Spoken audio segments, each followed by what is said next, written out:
The door didn't close gently. It shut in a way that made you stop, breathing for a moment. 1 second, you were moving forward, expecting progress, expecting confirmation, expecting something to finally open, and the next, you were standing still, staring at what you thought was meant for you. Now, completely unreachable. You didn't imagine it. You didn't misread the signs. You didn't hope for something foolish. You did what you knew how to do. You prayed. You prepared. You waited. And when the door closed, it didn't just block a path. It questioned your understanding of God, your timing, and even your worth. Closed doors don't just disappoint. They confuse. They make you replay conversations, decisions, prayers, and moments where you thought God was leading you somewhere specific. They leave you wondering if you were wrong, if you moved too soon, or if you trusted too much. This is where the pain really begins, not in the loss itself, but in the silence that follows.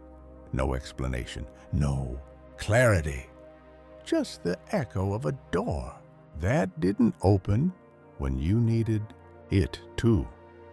And in that silence, the mind starts filling in the gaps. Maybe this was rejection. Maybe you weren't chosen. Maybe this means you missed your moment. Maybe God changed his mind about you. But listen closely now. Closed doors are not evidence of abandonment. They are not proof that you failed, and they are not a sign that God has stepped away. Sometimes the most dangerous thing for your future is an open door you are not ready to walk through. Sometimes what looks like loss is actually restraint. Sometimes what feels like denial is protection you cannot recognize yet. Hear this? As if Jesus himself were speaking directly to you. I did not close that door to hurt you. I closed it because I see what you cannot see. I know what waits beyond it, and I know what would have broken you if you had walked through too soon. You are not being punished. You are being positioned. You are not being delayed. You are being redirected. And you are not being rejected. You are being prepared. When a door closes, the first instinct is to assume something considered you unworthy, that you lacked something, that you were not enough. But most closed doors have nothing to do with your value. They have everything to do with alignment. Some doors close because they would have trapped you in a version of life that was too small for who you are becoming. Some doors close because what was on the other side would have demanded strength you hadn't developed yet. Some doors close because staying would have slowly drained you, even if it looked good from the outside. God does not guide you only by opening doors. He also guides you by closing them. And this is where many people misunderstand God. They think his work is always loud, obvious, and immediate. They expect him to explain every decision, but God often works in ways that require trust before understanding. A closed door forces you to stop running on momentum. It removes the illusion of control. It brings you face to face with questions you avoided when everything was moving forward. Who are you when progress stops? Who are you when affirmation disappears? Who are you when the plan you trusted no longer exists? These questions feel uncomfortable, but they are shaping something deeper than direction. They are shaping identity. This is the difference between rejection and redirection. Rejection leaves you smaller. Redirection makes you deeper. Rejection tears you down. Redirection rebuilds you from the inside. What feels like God saying no is often God saying, not this way, not now, not like that. And there are things God protects you from by closing doors you begged Him to open. The relationships that would have slowly diminished your peace. Opportunities that would have cost you your integrity. Paths that looked right, but would have pulled you away from who you are meant to become. Protection rarely feels kind in the moment. It feels frustrating.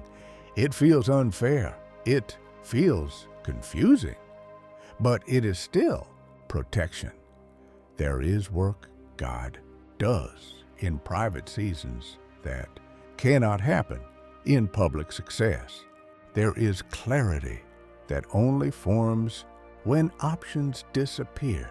There is strength that only grows when support is removed. Behind closed doors, God is working on motives, not just outcomes. He is adjusting how you see yourself, how you hear His voice, how you respond to disappointment. You begin to notice where you placed your security.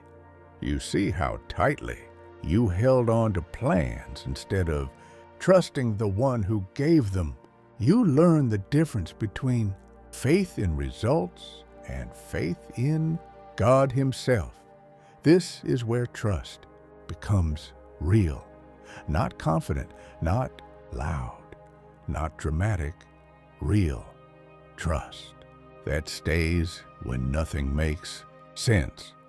Trust that remains when answers don't come. Trust that says, I don't understand this, but I will not walk away. And again, hear this as if Jesus was speaking to you now. I know the door that closed felt personal. That's because it was. I am not shaping your life from a distance. I am shaping you with intention. What you lost will make sense later. What you don't understand now will protect you then. I am not just opening doors for you. I am shaping the person who will walk through them.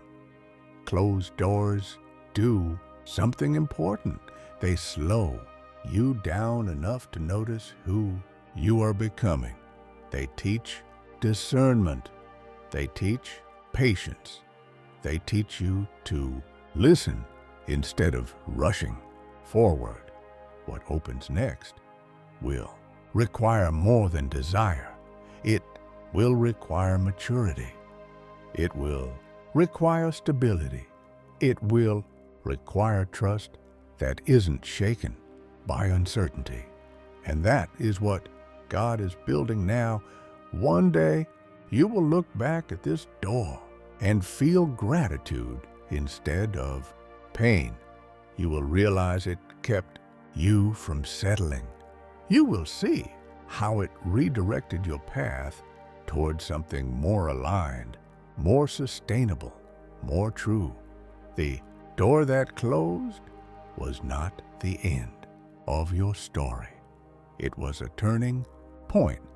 It was a pause with purpose. It was God saying, stay here a moment longer. Let me finish what I am doing in you. So, if you are standing in front of a closed door right now, don't rush to knock harder. Don't assume you failed. Don't decide this season defines you. Let it shape you. Let it teach you. Let it prepare you. God is still working. He has not abandoned you. He has not misled you. And He has not wasted this moment. And when the right door opens, you won't just walk through it. You will be ready for what's on the other side. Amen.